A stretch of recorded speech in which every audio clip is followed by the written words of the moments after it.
Folks, it's getting really bad. Home builders prepare for price cuts ahead. We're gonna discount the heck out of them. In this video, we're gonna talk about who's saying that, what areas, where are the best deals gonna be later in this video. Even apartment investors are looking to slow down their purchases and construction. And not only that, New Braunfels, which is the hottest market in the 35 corridor, has slowed down a 1,900-acre ranch that they were supposed to develop, which is insane news because that was the hottest market according to the New York Times I mentioned in my previous video. This is Trey with the Cavalry Group, brokered by Real. Let's dive right in. Demand for apartments plummeted in the national apartment market in the third quarter. But not only multifamily, single-family homes were seeing an increase in the amount of homes for rent. In July, rents on average were $1,908, and then in August, they were reported to be $1,888. Now, I know it's not a huge number, but we should have seen an increase in rents because of the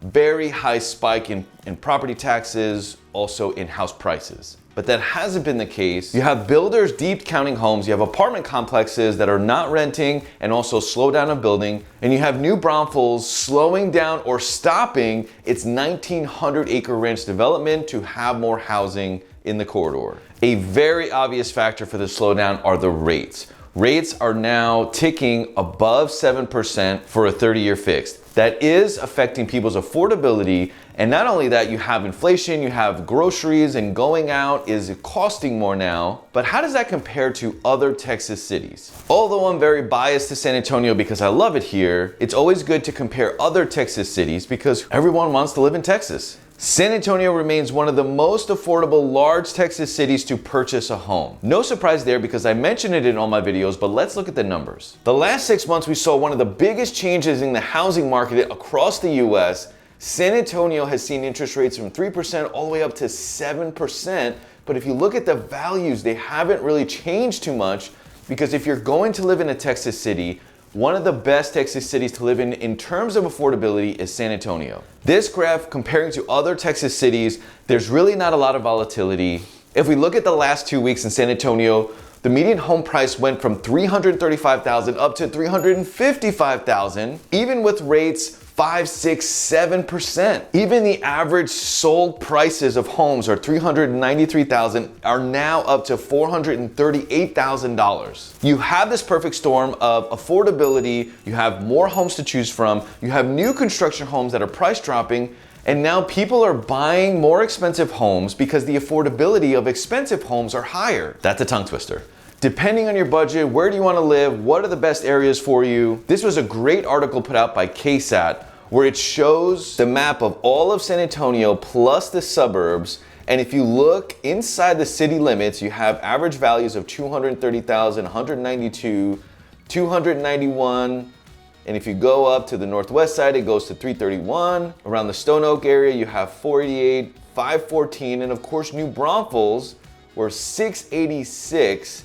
And then of course, the Far Hill Country, Spring Branch, 641 in Bernie. Based on the factual statistics of what people are buying and selling, San Antonio is still a very strong market. Even if you compare it for the last 6 months, people still want to buy and sell here. Do you think this is an opportunity to buy something at a discount and still keep the value? Let me know in the comments. One of the biggest secrets in San Antonio is the South Side. Not many people are talking about this, but San Antonio developers are building Vida, which is a huge housing neighborhood with over 1,000 homes all around Brook City Base and other developments, creating many jobs. First American Home says, Homebuilders, undeterred by slowing market, plows ahead with plans to deliver 5 homes per year anyway. This Houston-based company is going to deliver 500 homes per year and already broke ground last month. In an email to the San Antonio Business Journal, Chris Hill of First Home says, we're not concerned about the rising rates impacting us.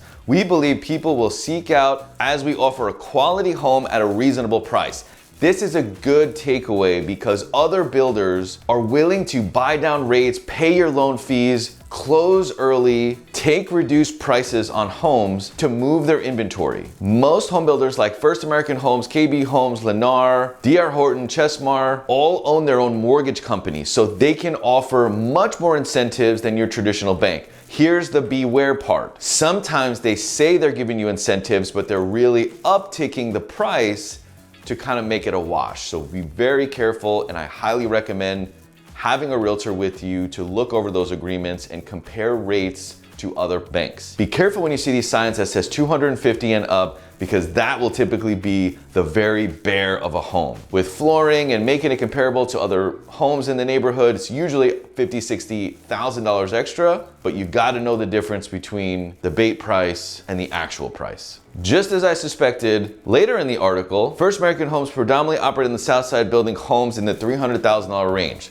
So if they start at 250, you're looking to probably pay closer to 300. Now what you've all been waiting for, we're gonna talk about the deepest discounts and where you can buy in the next 3 months that's going to blow your mind. Now home builders are growing nervous about the inventory collecting dust on the shelf rather than flying off. Sean Chandler, which is the president of Chesmar Homes, and I've had really good experiences with Chesmar Homes. They're a huge builder here in Texas. Says most home builders I've spoken to have said that they want to close out their inventory by the end of the year. And there it is, folks. The best time to buy is going to be in the next 3 months. It's the end of the year, it's deep discounts, it's builders don't want to move their inventory, they can buy down your rate, median home price, average sold price is starting to creep up. These next 2 months or 3 months are very, very important. I think it's going to be a great opportunity for you and your family to get a home. One more thing. If you're moving around the San Antonio area, our team would love to help. Please reach out to us. Thanks for watching.